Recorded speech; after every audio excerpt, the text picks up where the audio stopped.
Hello media கிரிக்ஸ் viewers, உங்க எல்லாருக்கும் ஒரு பெரிய வணக்கம். எஸ், இன்னைக்கான வீடியோ என்ன அப்படின்னா, நேத்து துலீப் டிராஃபி பத்தி பாத்தீங்கன்னா அது ஏன் இப்போ இப்படி ஒரு ஃபார்மேட்ல நடக்க போகுது, team A, team B, team சிலாம் எதுக்கு பிரிச்சு வச்சிருக்காங்க, இது எல்லாத்தையும் பத்தியும் ரொம்ப டீடைல்டா ஒரு வீடியோ போட்டிருந்தேன். அந்த வீடியோ நம்ம சேனல்ல இருக்கு, போயிட்டு பாருங்க.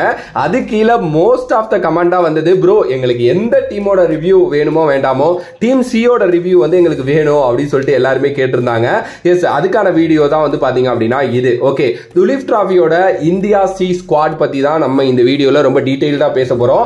எஸ், இந்த வீடியோ ரொம்ப லேட்னு எனக்கும் தெரியும், பட் நம்ம சேனல் பத்தி உங்க எல்லாருக்குமே தெரியும். லேட்டா வந்தாலும் நிறைய டீடைல்ஸோட ரொம்ப தெளிவா இந்த வீடியோ இருக்கும் அப்படிங்கிறதுல மாற்று கருத்தே கிடையாது. ஃபர்ஸ்ட், இந்த துலீப் டிராஃபி ரொம்ப ரொம்ப இம்பார்ட்டன்டான ஒரு விஷயத்தை இந்தியன் டொமஸ்டிக் கிரிக்கெட்ல இதுக்கப்புறம் பண்ண போகுது அப்படின்னு நினைக்கிறேன். ஃபர்ஸ்ட்லி அதுக்கு kudos to the Gautam Gambhir and Ajit Agarkar. ஏன்னா இன்டர்நேஷனல் ஆடக்கூடிய பிளேயர்ஸ் நீங்க டொமஸ்டிக்ல ஆடி ப்ரூவ் பண்ணுங்க, அதுக்கப்புறம் நான் உங்களை டெஸ்ட் கூட்டு போறேன். IPL it's not shoots for test அப்படின்னு சொல்லிட்டு சூஸ் பண்ணிருக்க ஒரு விதமே எனக்கு ரொம்ப ரொம்ப பிடிச்சிருக்கு. பிகாஸ் அதுதான் வேணும். இந்தியன் டொமஸ்டிக் கிரிக்கெட் அழிஞ்சுகிட்டு இருக்குன்னு நினைச்சேன், கௌதம் கம்பீர் அதை ஒரு மாதிரி காப்பாத்தி விட்டுட்டாரு அப்படின்னு தான் நான் சொல்லுவேன். ஓகே, சோ இந்த துலீப் டிராஃபியோட டீம் சி ஸ்குவாட ருத்ராஜ் ஹைக்வாட் லீட் பண்ண போறாரு. ஹி டிசர்வ்ஸ் திஸ் அப்படின்னு நான் சொல்லுவேன். ஏன்னா அதுல நிறைய நல்ல இன்னும் பிளேயர், சூப்பரா பிளேயர்ஸ் எல்லாம் இருக்காங்க. பட் ஸ்டில் ருத்ராஜ் ஹைக்வாட் அவருக்கு கேப்டன்சி வாய்ப்பு கொடுத்திருக்கிறது ஒரு செமையான ஒரு விஷயம். சோ ருத்ராஜ் ஹைக்வாட் கேப்டனா ஐபிஎல் நல்லா பண்ணிருக்காரு. இந்தியன் டீம்ல பாத்தீங்க அப்படின்னா ஏசியன் கேம்ஸ் போயிட்டு கோல்டு அடிச்சுட்டு வந்தாரு. இன்னும் அவர்கிட்ட நம்ம நிறைய எக்ஸ்பெக்ட் பண்ணிட்டு இருக்கோம். ஈவன் தோ இந்தியாவோட ஃபியூச்சர் கேப்டனா அவர் இருக்கணும்லாம் நம்ம எல்லாருமே யோசிச்சுக்கிட்டு இருக்கோம். சோ அப்படிப்பட்ட ஒருத்தர் ஒரு நல்ல டீமை லீட் பண்ண போறாரு, அதுவும் துலீப் டிராஃபி மாதிரி ஒரு டோர்னமெண்ட்ல அப்படிங்கிறது ரொம்ப சந்தோஷத்தை கொடுக்குது. அதுக்கு அடுத்தபடியா சாய் சுதர்சன், எஸ், தமிழ்நாடு கிரிக்கெட்டோட சென்சேஷன் அப்படின்னே சொல்லலாம். எப்படி ஒரு கிருஷ்ணமாச்சாரி ஸ்ரீகாந்த், அதுக்கு அடுத்தபடியா ஒரு தினேஷ் கார்த்திக், அதுக்கு அடுத்தபடியா ஒரு ரவிச்சந்திரன் அஸ்வின் அப்படின்னு சொல்லிட்டு தமிழ்நாடுல இருந்து போயிட்டு இந்தியன் கிரிக்கெட்ல சைனிங் ஸ்டாரா மாறி இருக்காங்களோ, அதுல பாத்தீங்க அப்படின்னா நெக்ஸ்ட் சாய் சுதர்சன் தான் இருக்க போறாரு. அண்ட் இவங்க எல்லாரோடையும் பெருசா அவர் சாதிக்கணும் அப்படிங்கறதா எனக்கு ரொம்ப ஆசை. ஏன்னா கிட்டத்தட்ட ஒரு 3-4 வருஷமா அவரை நான் ரொம்ப ஃபாலோ பண்ணிட்டு இருக்கேன். அந்த பையனோட கிரிக்கெட் பாத்தீங்க அப்படின்னா கொஞ்சம் கொஞ்சமா அவரோட கிரிக்கெட் கிராஃபை ஏத்தி இருக்காரு. ரொம்ப ரொம்ப நல்ல பையன், சின்ன பையன், காலேஜ் கிரிக்கெட்ல இருந்து பயங்கரமா விளையாண்டுருக்காரு. ஸ்கூல்ல இருந்தே தன்னோட பாடியை ரெடி பண்ணிருக்காரு. பிகாஸ் அவங்க அப்பா அம்மா அத்லெட்ஸ். ஓகே, அந்த பையன் இந்தியாவுக்கும் போய் நல்லா ஆடிட்டான். அந்த பையன் இறங்கினாலே ரன்னுங்கிற மாதிரி தான் இப்போ போயிட்டு இருக்கு கடந்த ஒரு 2-3 வருஷமா. அகைன் அந்த பையனுக்கு ஒரு வாய்ப்பு துலீப் டிராஃபில. He deserve that chance and super. Okay, அதுக்கு அடுத்தபடியா ரஜத் படிதார். இவரை பத்தி எல்லாருமே பேசுவோம், நிறைய ரன் அடிப்பாரு, திடீர்னு எக்ஸ்ட்ரானரியா விளையாடுவாரு. ஆனா இந்தியன் டீமோட ஸ்குவாட்ல இருக்க மாட்டாரு. இல்ல எங்கேயாவது ஒரு வாய்ப்பு கிடைச்சு போனா அங்க ஒழுங்காவும் விளையாட மாட்டாரு. இப்படிதான் இவரோட கெரியர் இருந்திருக்கு. லாஸ்ட் ஒரு 1.5 இயர்ஸ்ல ஒரு வருஷம் ஃபுல்லா இன்ஜூரியில கடந்தாரு. அதுக்கப்புறம் ஒரு ஐபிஎல் பாத்தீங்க அப்படின்னா நல்ல ஒரு பெர்ஃபார்மன்ஸ் கொடுத்தாரு. அகைன் அந்த இடத்தை கிராப் பண்றதுக்கு தேடிட்டு இருக்காரு. எஸ், பிசிசிஐ ரஜத் படிதார் மேல ஒரு தனி கண்ணு வச்சிருக்காங்க. ஏன்னா நான் முன்னாடியே சொல்லியிருந்தேன், ஒரு டொமஸ்டிக் பிளேயர் மேல பிசிசிஐ அவ்வளவு கண்ணு வச்சது ஒரு சில பிளேயர்ஸுக்கு தான். அதுல ரஜத் படிதார் ரொம்ப முக்கியமான ஒரு ஆளு. அண்ட் அந்த பையன் செம டேலண்ட்டுங்க, அதுல மாற்று கருத்தே கிடையாது. நீங்க கூடிய விரைவில் அந்த பையனோட ரேஜ பாப்பீங்கிறதுலயும் நான் சொல்லிக்கிறேன். அண்ட் அவருக்கு பாத்தீங்க அப்படின்னா ஒரு செமையான ஒரு வாய்ப்பு கிடைச்சிருக்கு. கண்டிப்பா 11லயும் இருப்பார் அவர். அதுக்கு அடுத்தபடியா Abhishek Porel, wicket keeper. Yes, Abhishek Porel ஒரு நல்ல டேலண்ட்டுங்க. அண்டர் 19 கிரிக்கெட் காலகட்டத்திலேருந்தே அவரை நம்ம பார்த்துக்கிட்டு தான் இருக்கோம். அவருக்கு அண்ணனோ தம்பியோ இன்னொரு பிரதர் இருக்காரு, அவரும் அண்டர் 19 ஆடி இருக்காரு. ஓகே, அந்த அபிஷேக் போரல் எந்த அளவுக்கு எக்ஸ்ட்ரானரியான டேலண்ட் டொமஸ்டிக்லங்கிறது டொமஸ்டிக்கை ஓரளவுக்கு ஃபாலோ பண்றவங்களுக்கு தெரியும். அப்படியே கட் பண்ணா ஐபிஎல்ல போன வருஷம் சூப்பரா அந்த சான்சஸை யூஸ் பண்ணி கண்டிப்பா வரப்போற மெகா ஆக்ஷன்ல ஒரு 3-4 கோடி தேத்திப்பாரு அப்படிங்கிறதுல மாற்றுக்கிறதே இல்லை. அந்த அளவுக்கு ஒரு செம டேலண்ட், ஒரு லெஃப்ட் ஹேண்டட் பேட்ஸ்மேன் அண்ட் ஸ்டைலிஷான ஒரு பிளேயர்.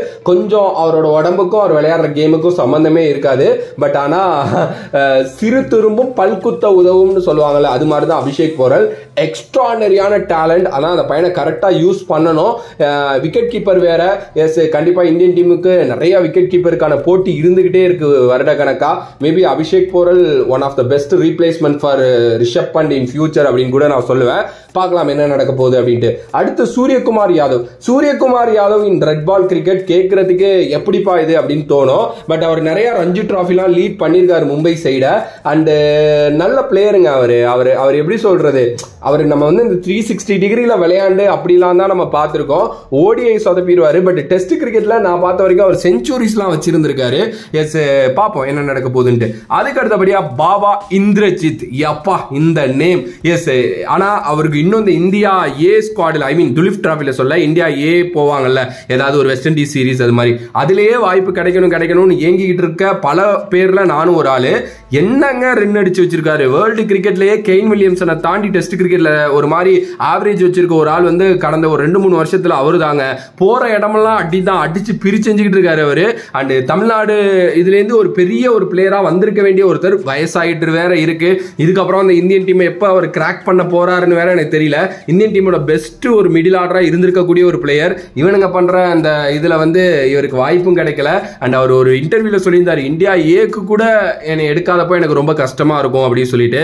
உண்மையுமே அது ரொம்ப கஷ்டமான ஒரு விஷயம் தான். பட் அவர் பாருங்களேன், இந்த துலீப் டிராஃபியை அவர் நல்லா யூஸ் பண்ணுவாரு. ஏன்னா அவர் எல்லா வருஷமும் நல்லா தான் ஆடிட்டு இருக்காரு. அதுக்கு அடுத்தபடியா ஹிர்திக் ஷோக்கின், இந்த பையனை நீங்க பார்த்திருப்பீங்க, மும்பை இந்தியன்ஸ்ல வந்து இருந்தாரு. போன வருஷம் இல்ல, அதுக்கு முந்தின வருஷம்லாம் அது மாதிரி வந்து பாத்தீங்க அப்படின்னா இருந்தாரு. எஸ், ஒரு நல்ல சின்ன பையன் தான். பட் என்ன அப்படின்னா டெல்லின்னு நினைக்கிறேன் இவர் ஆக்சுவலி. அண்ட் அந்த டெல்லி டீம்லயே ஆல்ரெடி இவருக்கும் நிதிஷ் ராணாவுக்கும் ஒரு பிரச்சனையெல்லாம் வந்து பாத்தீங்க அப்படின்னா டொமஸ்டிக் லெவல்ல இருந்துச்சு. பட் கொஞ்சம் ஆட்டிடியூட் அதிகமாக இருக்கும். பட் சின்ன பையன் கற்றுப்பான். ஓகே, அதுக்கு அடுத்தபடியாக வந்து பார்த்தீங்க அப்படின்னா மனவ் சுதர் அப்படின்னு சொல்லிட்டு ஒரு பிளேயர் ஒருத்தர் இருக்காரு. எஸ், அவரையும் வந்து பார்த்தீங்க அப்படின்னா எடுத்திருக்காங்க. ஒரு பக்காவான ஆல்ரவுண்டர். உம்ரான் மாலிக் இந்த டீமில் இருக்காரு. உம்ரான் மாலிக்கும் சீக்கா சொல்லிட்டே இருப்பாரு, அந்த பையன் வந்து டெஸ்ட் கிரிக்கெட்டில் ரொம்ப முக்கியமான ஒரு ஆளாக வர வேண்டிய ஒரு பையன், அந்த பையனை வேஸ்ட் பண்ணிட்டு இருக்காங்க அப்படின்னு சொல்லிட்டு மேபி வந்து இதை யூஸ் பண்ணார் அப்படின்னா ரொம்ப நல்லா இருக்கும் அப்படின்னு நான் நினைக்கிறேன். அதுக்கு அடுத்தபடியாக வைசாக் விஜயகுமார், அந்த பையனும் அப்படிதான். பெங்களூரு நல்லா அந்த பையனை யூஸ் பண்ணாங்க ஆக்சுவலி. ரொம்ப நல்லாவும் ஆக்சுவலி வந்து ஆடினாரு. அதுல நம்ம எல்லாருக்குமே தெரியும் அந்த பிச்சர்ஸ்ல ரொம்ப ஹார்டு பவுலிங் போடுறது, ஆனால் அவர் நல்லா பண்ணாரு. எஸ், அது வந்து பாத்தீங்க அப்படின்னா இதுக்கப்புறம் அவர் என்ன பண்ண போறாரு அப்படிங்கறத வந்து நம்ம பேசுவோம். ஏன்னா அவரை பத்தி பேசுறது கூட நிறைய இல்ல. அதுக்கு அடுத்தபடியா வந்து அனுஷுல் கம்போஜ், இந்த நேமும் வந்து பாத்தீங்க அப்படின்னா நீங்க ரொம்ப நல்லாவே வந்து பாத்தீங்க அப்படின்னா கேள்விப்பட்டிருப்பீங்க டொமஸ்டிக் சர்க்கியூட்ல. எஸ், டொமஸ்டிக் கிரிக்கெட்டை ஃபாலோ பண்ற ஒரு ஆளா இருந்தா அனுஷுல் கம்போஜ் பத்தி உங்க எல்லாருக்குமே வந்து தெரிஞ்சிருக்கும். கொஞ்சம் சூப்பரான ஒரு கிரிக்கெட்டர். மும்பை இந்தியன்ஸ்ல கூட அவர் வந்து பாத்தீங்க அப்படின்னா ஆடி இருக்காரு. ஒரு நல்ல பவுலர் ஆக்சுவலி. அண்ட் ஹரியானாவை சேர்ந்த ஒருத்தர், ரைட் ஆம் மீடியம் ஆல்ரவுண்டர் அவரு. சோ அவரு வந்து பாத்தீங்க அப்படின்னா இருக்காரு. அடுத்து ஹிமன்சு ஷகுன், அவருக்கு வாய்ப்பு கிடைச்சிருக்கு. மயாங்க் மார்க்கண்டே அவரு வந்து பாத்தீங்க அப்படின்னா இருக்காரு. அவர் ரொம்ப நாளா கிராப் பண்ணணும் சுத்திக்கிட்டே இருக்காரு. பண்ணிடுவாரு. ஆரியன் ஜூரல் செகண்ட் விக்கெட் கீப்பரா உள்ள போறாரு. சந்தீப் வாரியர் ஃப்ரம் தமிழ்நாடு, ஆக்சுவலி கேரளா அந்த பையன், பட் ஆனா தமிழ்நாடுக்காக கிரிக்கெட் ஆடிட்டு இருக்காரு. சோ அவருக்கும் வந்து பாத்தீங்க அப்படின்னா சான்ஸ் கிடைச்சிருக்கு. எஸ், நிறைய பேரோட ஃபேவரட் டீமா இந்த இந்தியா சி அப்படின்னு சொல்லப்படுற துலீப் டிராஃபியோட டீம் சி ஸ்குவாட் தான் வந்து பாத்தீங்க அப்படின்னா இருக்கு. காரணம் என்னங்கிறது எனக்கு தெரியும். ருத்ராஜ் ஐக்வாட், ரஜித் பட்டிதார், சூரியகுமார் யாதவ் அண்ட் நம்மளோட சாய் சுதர்ஷன் இவங்கலாம் இருக்கிறதுனால அப்படின்னு எனக்கு தெரியும். பட் எனக்கு ரொம்ப பிடிச்சது வந்து ஆக்சுவலி வந்து இந்தியா பில ஒரு சில பிளேயர்ஸ் எனக்கு ரொம்ப பிடிச்சிருந்தது. ஏன்னா அபிமன்யு ஈஸ்வரன் அந்த பையனா இருக்கட்டும், சர்ஃப்ராஸ் கானா இருக்கட்டும், அதுக்கப்புறம் வந்து ஷாய் கிஷோர் அவர் அங்கதான் வந்து பாத்தீங்க அப்படின்னா இருக்காரு. முகேஷ் குமார் அவருக்கு அங்க வாய்ப்பு. ஜெகதீஷன் நம்ம தமிழ்நாடு அவரும் அங்கதான் வந்து பாத்தீங்க அப்படின்னா இருக்காரு. அதை பத்தி நெக்ஸ்ட் வீடியோல நான் வந்து போடுறேன். சோ உங்களோட கருத்து இந்த டீம் சி பத்தி என்ன அப்படின்னு சொல்லிட்டு மறக்காம கமெண்ட் பாக்ஸ்ல கமெண்ட் பண்ணுங்க. If you like the video please like, share and subscribe to நம்மளோட கிரிக்ஸிப் சேனல்.